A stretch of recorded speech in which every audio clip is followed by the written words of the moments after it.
The NFL draft maybe this week. That doesn't mean we can't talk about our San Antonio Spurs.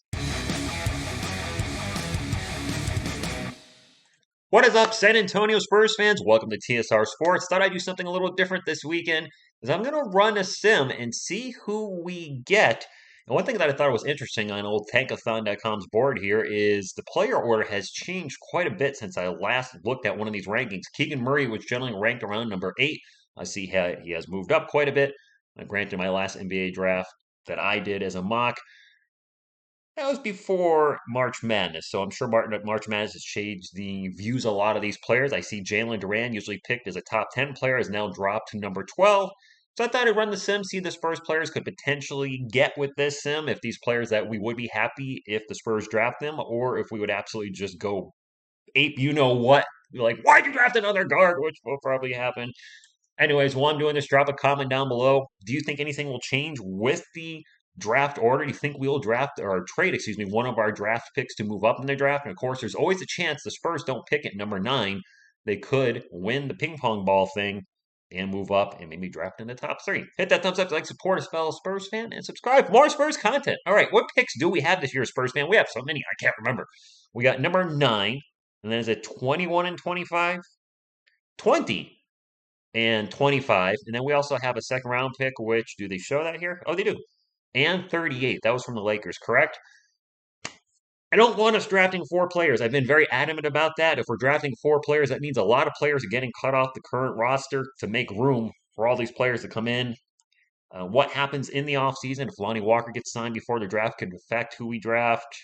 Are they going to move Josh Richardson? You guys are talking about trading Jakob Poeltl. Anyway, I'm going to shut up and let's sim this draft. All right, so Chet Holmgren went number 1 overall. Jabari Smith Jr. number 2. Paulo Ventura number 3. Jaden 94. Did they just go in the order that they were ranked? Okay. Took a guard. Johnny Davis, shooting guard out of Wisconsin. What do we know about Johnny Davis? Well, if I click on him, strengths are defensive rebounds, points, blocks, defensive rating, defensive win share. So he's a defensive player, it looks like. Weaknesses, see 3-point shooting on there. See 3-point shooting. We need 3-point shooting. So, first off, we can't draft another guard. All right? No. I mean, they can. They have. They've been drafting tons of guard the last few years, but this absolutely cannot happen. I'm not overly familiar with the few players behind Johnny Davis, like Tari Eason. I know Jalen Duran, Mark Williams, a little familiar with. I would take one of those players before I would take Johnny Davis. Yes, maybe he's a good player. Don't know a lot about him against Spurs fans. Maybe you can enlighten me in the comments down below if you've been following his career in Wisconsin. But for the love of Spurs Nation, we need a big. So I already disagree with this sim drafting Johnny Davis at number 9. But because I disagree, that means the Spurs are probably going to draft him at number 9 if we pick there. All right. With our second overall pick, and not Jokic, but Yovich is a player I think some people think we could possibly get at 21. Where did he end up going? He went 22. We drafted EJ Liddell, 6'7", 240. All right, so we drafted a power forward. Well, thank sweet baby Jesus, we drafted a big guy. What do we know about him? He is out of Ohio State. He is 21 and a half years old. His stat strengths, his offensive box plus minus, okay, offensive win shares, box plus minus, all right, whatever. Assists are plus, blocks are plus, points, assist to turnover ratio, free throw percentage. Hey, that's good to see on there. So a lot of win share stuff. Weaknesses, defensive win shares, defensive rating, steals, his draft age, I guess he's a little older. Rebounding, comes up 3 negatives. Isn't Devontae Cacott like 6'7", 240? Are these dudes like the same size? We need rebounding. I watched every single Spurs game except for like maybe 1 or 2 this season. And one thing that I noticed was a regular, for the most part, if we got killed on the rebounds, didn't we get absolutely smashed on the boards in the play-in loss against the Pelicans? We got out-rebounded by like something like 20 or something that you're not going to win a lot of games if you're getting out-rebounded by 20 by the opposing team. But we give up second chance opportunities, third chance opportunities, fourth chance opportunities. He's ranked as a 5th overall power forward in 2022. If the Spurs drafted him, I wouldn't go crazy because we do need a power forward. However, Nicole Yovich sitting right behind him, who's 6'10", 209, and there's only 19 younger players. We pull up Yovich, and I don't know. Whoa, look at all the negatives. Wow. uh, is this site totally wrong in regards to grading him? They say his assists are a plus, a draft age, and everything else about this man's game is a negative.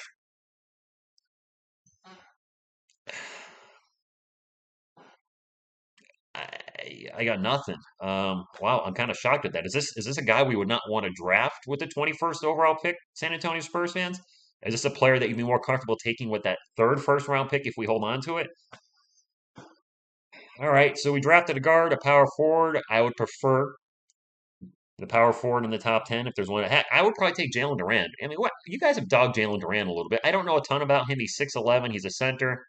If the team decides to move on from Jakob Poeltl, what does he give us? Well, his stat strengths, his age, wingspan, steals, rebounds, assists, blocks, okay?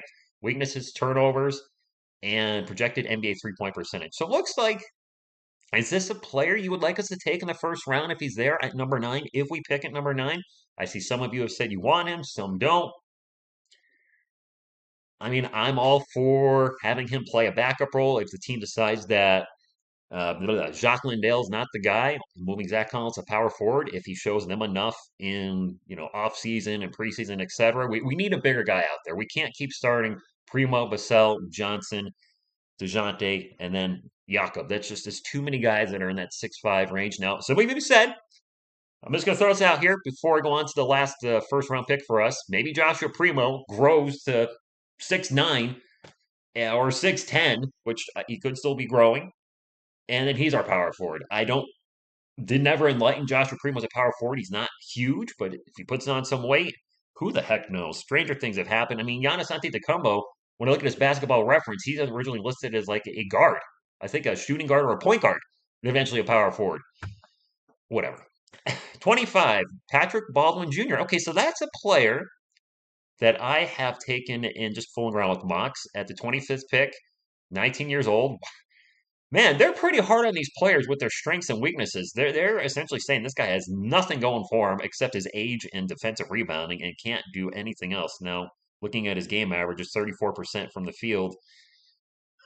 Not exactly great. 27% from the line, not exactly great.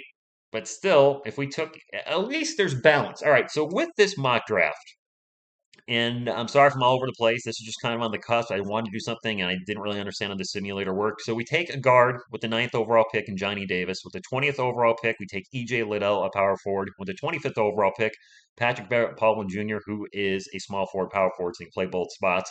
But we get size. At least with this mock draft, we get some size. We get a 6'7" forward and a 6'10" forward.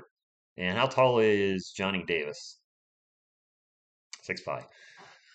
Spurs fans, I'm going to tap into your college basketball fandom because I know a lot of you do like college basketball. I'm kind of on it. I followed a little bit about the players, so I know who the Spurs could possibly draft. If the Spurs drafted Johnny Davis at number 9, would this be a good move, kind of in betweeny move, or horrible move based on what you know of this young player from Wisconsin? I don't know enough about him. I've heard his name here and there. There's some major research on him. Would this be a good move, or this should be just a Spursy thing where you're like, what the heck? And let's get to was a 38th overall pick. Who did they have assuming? And I'm going to do another one of these mock drafts again after we find out where we're drafting, which is next month, like May 17th. Because I think doing mock drafts right now is just kind of for fun if we do stay at the number 9 spot. If we move up into a top 3 pick, all bets are off, and I'll be mocking a couple of those because that's just fun to talk about. And then, hey, of course, we finish it off with a guard. Hugo Besson out of New Zealand, a point guard, shooting guard. He's 6'3". Great. We need more players under 6'4".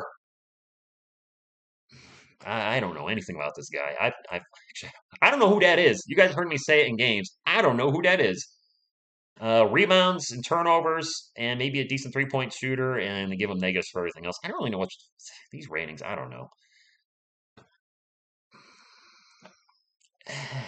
Overall, if I was to grade this draft, not knowing these players particularly well, just off the cusp, Tankathon's draft for us, I would probably give it B minus. I like the fact we did take 2 forwards, the EJ Liddell pick and Patrick Baldwin Jr. pick. I'm okay with those. I just don't see us taking 3 players in the first round. I want to go back to the draft board. Let's go ahead and reset this.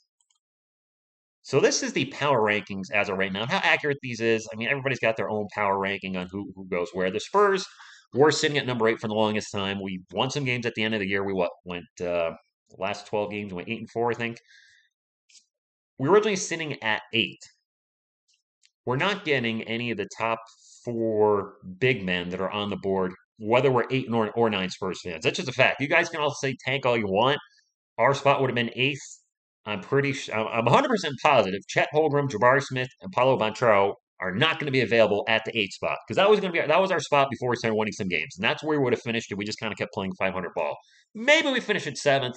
That being said, based on these current projections, Keegan Murray's not there either. A player that you have said you would like to see with the Murray connection, the Murray brothers running around, DeJounte and Keegan. Can the Spurs trade up to get one of those top 5 players we see ranked on the board? Is AJ Griffin a player that you'd be okay with getting if we can move up a few spots? Because you look up above us, we got the Pelicans, we got the Kings, we got the Blazers. I think the Pelicans and Blazers both have multiple picks, so I don't know if they're going to be in trade mode. If we traded our 25th pick, and I'd rather keep the 20th pick than trade the 25th. But if we traded the 25th, a player, what do you think it's going to take? Because right now I'm not sure. I'm a bumbling idiot trying to figure out. I'm being honest with you. What would it take to get a top 5 pick besides winning the lottery ball thing with the Spurs name on it? I know however they do it, electronic, whatever the NBA's doing, whatever it would take to get the Spurs name up in the top 3, 4, whatever it is. If we don't land there, what are we going to have to give up trade wise? Our capital wise, a draft pick? Could we sign and trade Lonnie Walker? Sorry, I know there's some Lonnie fans. Seems like you guys are kind of split 50-50-ish. Some say you re-sign him, keep him here. The potential is off the charts, and he just hasn't had the opportunity. Other folks are saying, we keep saying next year's the year. It's time to move on. Could we sign and trade Lonnie Walker plus a first-round pick to go from number 9 to 5? Could the Pacers use a Lonnie Walker type player? Could the Thunder? I don't know.